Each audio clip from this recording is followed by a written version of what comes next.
ఏంటమ్మా మీకు అందరికి జ్ఞాపకం ఉందా? నేను లాంగ్ బ్యాక్ ఆర్టీసీలో కండక్టర్లు పెట్టాను, జ్ఞాపకం ఉందా? ఉన్నారా ఇప్పుడు కండక్టర్లు? అప్పుడు తీసుకున్న నిర్ణయం అందరూ అన్నారు ఆడవాళ్ళు కండక్టర్లా అన్నారు. కాదు, ఆర్టీసీ బస్సుల్లో డ్రైవర్లుగా కూడా పెడతారని చెప్పారు కానీ ముందుకు రాలా.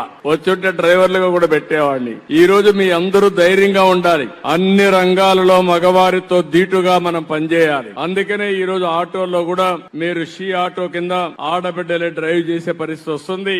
ర్యాపిడో ఉంది. మీరు ఎక్కడున్నా కూడా మీకు అవి ఇన్ఫర్మేషన్ ఇస్తారు, ఎక్కడ పికప్ చేసుకోవాలి, ఎక్కడ డ్రాప్ చేయాలని.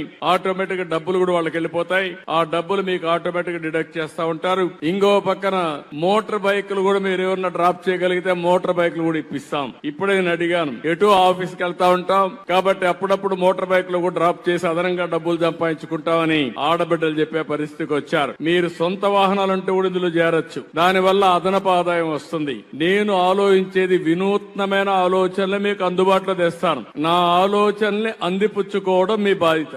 అందుకే ర్యాపిడో కూడా తీసుకొచ్చాం. ఇలాంటి వ్యవస్థలను ఈ రోజు ఒక 25 వ్యవస్థలు తీసుకొచ్చాం. నా ఆలోచన ఒకటే, 1,00,000 మంది పారిశ్రామికవేత్తల్ని ఈ ఒక్క సంవత్సరంలో తయారు చేయాలన్న నా ఆలోచన. 1,00,000 మంది ఆడవాళ్లలో మహిళల్లో ఆంటర్ప్రెన్యూర్స్ గా తయారు చేయాలనేది నా ఆలోచన. అది అగ్రిమెంట్ చేశాం, ఇది అమలు చేస్తామని చెప్పి తెలియజేసుకుంటూ ఇక్కడికి వచ్చిన వారందరికి కూడా డీటెయిల్స్ అన్ని పంపిస్తా.